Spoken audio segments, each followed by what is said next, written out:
আপনার রাজনৈতিক দলে আপনি ভয়েস রেইজ করবেন কিনা, আপনি যেটি বিরোধিতা করছেন না ব্যক্তিগতভাবে করছেন, কিন্তু রাজনৈতিকভাবে আপনার দলকে সেটি আপনি প্রপোজাল দেবেন কিনা যে যিনি মুক্তিযুদ্ধের বিরোধিতা করছেন তার নাম কেমন করে একটি হল হয়। তার সংগঠনের যে প্রথম যে সাধারণ সভা হওয়ার অপেক্ষা, আমরা এখন সেটা অপেক্ষা আছে, এখনো হয় নাই। ফলে এরপরে যে দেশে যে নানা ধরনের বিশৃঙ্খলা ঘটছে এবং অনেক জায়গায় অনেক মব তৈরি হচ্ছে, সেটার ব্যাপারে আমাদের একটা সাধারণ দৃষ্টিভঙ্গি এবং সাধারণ অবস্থান আমরা তৈরি করব। বাংলাদেশের 8টি রাজনৈতিক দল সম্প্রতি চীন সফরে গেছে। তো সেখানে এত দেশ থাকতে চীনের কমিউনিস্ট পার্টির আমন্ত্রণে আপনাদের চীন যেতে হলো। আপনারা ভারত গেলেন না, রাষ্ট্র গেলেন না, ইভেন আমাদের দেশ লন্ডনে যুক্তরাজ্যেও আসলেন না, আপনারা চীনে চলে গেলেন। তো এটা কি বাম না ডান? যে কেউ আনুষ্ঠানিক সফরে যেতেই পারে, কিন্তু আমাদের সংগঠনগতভাবে আমরা সেরকম কোনো দাওয়াতও পাইনি এবং আমরা যাইও নাই। যারা গেছেন তারা ব্যক্তিগত উদ্যোগে গেছে। শেখ হাসিনা তো সেখানে অতিথি হিসেবে রয়েছেন, তো অতিথিকে তো তারা খুব কি অর্থ অতিথি? কিভাবে অতিথি? তিনি কি ওখানে রাজনৈতিক শেল্টার পেয়েছেন কিনা আমরা জানি না, কারণ শেখ হাসিনার কিন্তু এই মুহূর্তে কোনো পাসপোর্ট নাই। এবং ভারত কিন্তু এটাও পরিষ্কার করে বলেন নাই যে শেখ হাসিনা আমাদের অতিথি। বলেছেন কি? আপনি শুনেছেন? আমি শুনি নাই। ভারতের পররাষ্ট্রমন্ত্রী এবং ভারতের দায়িত্বশীল ব্যক্তিরা সবসময় বলেছেন যে শেখ হাসিনা সেখানে অতিথি হিসেবে রয়েছেন। তারেক রহমানের ব্যাপারে 17 বছর আওয়ামী লীগ চেষ্টা করেছে, তারেক রহমানকে তো নিতে পারে নাই। তো আপনারাও তো শেখ হাসিনাকে নিতে পারবেন না বাংলাদেশে। তারেক রহমান, দালাই লামা এবং শেখ হাসিনার ঘটনাটা একই রকম না। শেখ হাসিনা একজন পলাতক আসামি। এই রমজানে কোনো প্রকার ফি ছাড়াই আপনার প্রিয়জনকে টাকা পাঠান সোনালী পের মাধ্যমে। টাকা যাবে দেশে সোনালী পের সাথে। আপনি কি এই নাম পরিবর্তন করবার জন্য আপনার রাজনৈতিক দলে আপনি ভয়েস রেইজ করবেন কিনা, আপনি যেটি বিরোধিতা করছেন না ব্যক্তিগতভাবে করছেন, কিন্তু রাজনৈতিকভাবে আপনার দলকে সেটি আপনি প্রপোজাল দেবেন কিনা যে যিনি মুক্তিযুদ্ধের বিরোধিতা করছেন তার নাম কেমন করে একটি হল হয়? তাহলে আপনার রাজনৈতিক দল যে মুক্তিযুদ্ধ বিরোধী সবকিছুকেই প্রশ্রয় দিচ্ছে সেটি তো প্রমাণিত হবে, তাই নয় কি? না না না না, এত সাধারণীকরণ করা যাবে বলে আমার মনে হয় না। আমরা একটা রাজনৈতিক দল এবং সদ্য ভূমিষ্ঠ রাজনৈতিক দল। আমাদের এখনো সাধারণ সভা, একটা সংগঠনের যে প্রথম যে সাধারণ সভা হওয়ার অপেক্ষা, আমরা এখনো সেটা অপেক্ষা আছে, এখনো হয় নাই। ফলে এরপরে যে দেশে যে নানা ধরনের বিশৃঙ্খলা ঘটছে এবং অনেক জায়গায় অনেক মব তৈরি হচ্ছে, সেটার ব্যাপারে আমাদের একটা সাধারণ দৃষ্টিভঙ্গি এবং সাধারণ অবস্থান আমরা তৈরি করব। তো সেটার জন্য আমাদেরকে সময় দিতে হবে। আমরা আলাদা করে একটা বিশেষ হলের নাম পরিবর্তনের ক্ষেত্রে এটা কেন হচ্ছে আমরা এইভাবে হয়তো যাব না। আমরা বিশ্ববিদ্যালয়গুলোকে নিয়ে আমাদের কোনো একটা সাধারণ প্রপোজাল থাকতে পারে, সেটা হয়তো আমরা দিব। আচ্ছা, তো আমি ডান বাম প্রসঙ্গে আবারও আসি।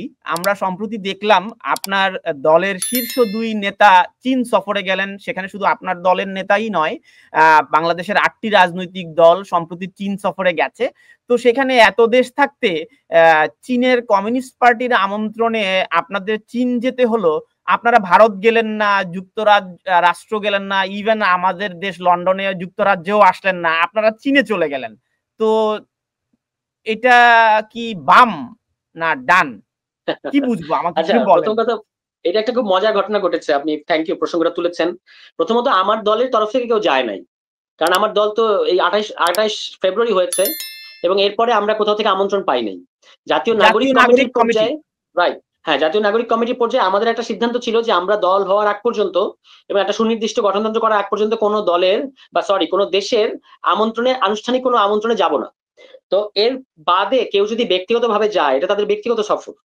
আমরা এটাকে আমাদের সাংগঠনিক কিংবা দলীয় সফর হিসেবে দেখি না, আমরা সেটা পরিষ্কার করেছি এবং এটার ব্যাপারে আমাদের সংগঠন অবহিতও ছিল না। তো এইটার ব্যাপারে আমাদের অবস্থান পরিষ্কার। আমরা চীনে গেলেই তো কেউ বাম হয়ে যাবে না, কারণ মাওলানা ভাসানী চীনে গেছেন, শেখ মুজিবুর রহমান চীনে গেছেন, তারা তো বাম না।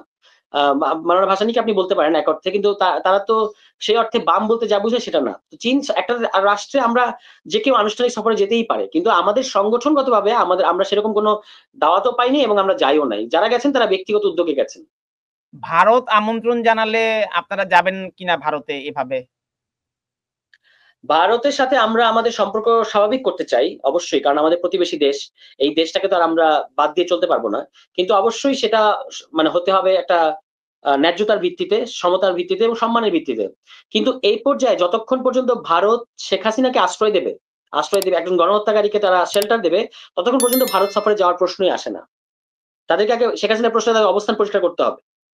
শেখ হাসিনা তো সেখানে অতিথি হিসেবে রয়েছেন, তো অতিথিকে তো তারা খুব কি অর্থ অতিথি? কিভাবে অতিথি? তিনি কি ওখানে রাজনৈতিক শেল্টার পেয়েছেন কিনা আমরা জানি না, কারণ শেখ হাসিনার কিন্তু এই মুহূর্তে কোনো পাসপোর্ট নাই। এবং ভারত কিন্তু এটাও পরিষ্কার করে বলেন নাই যে শেখ হাসিনা আমাদের অতিথি, বলেছেন কি? আপনি শুনেছেন? আমি শুনি নাই। ফলে শেখ হাসিনার ওখানে স্ট্যাটাস কি?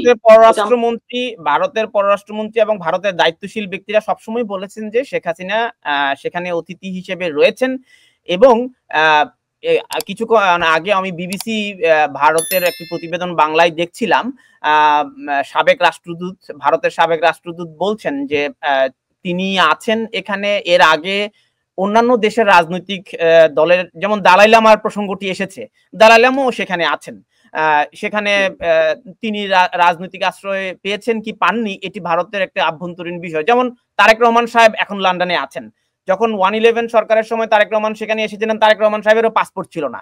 তো পৃথিবীর বিভিন্ন দেশে, বিশেষ করে আপনি যুক্তরাজ্য, যুক্তরাষ্ট্র, ভারত, এই সমস্ত দেশগুলোতে আন্তর্জাতিক নেতারা, আন্তর্জাতিক রাজনৈতিক ব্যক্তিত্বরা এখানে আশ্রয় নেন এবং সেই দেশগুলো আসলে সেই আশ্রয় দিয়ে থাকে। তারেক রহমানের ব্যাপারে 17 বছর আওয়ামী লীগ চেষ্টা করেছে, তারেক রহমানকে তো নিতে পারে নাই।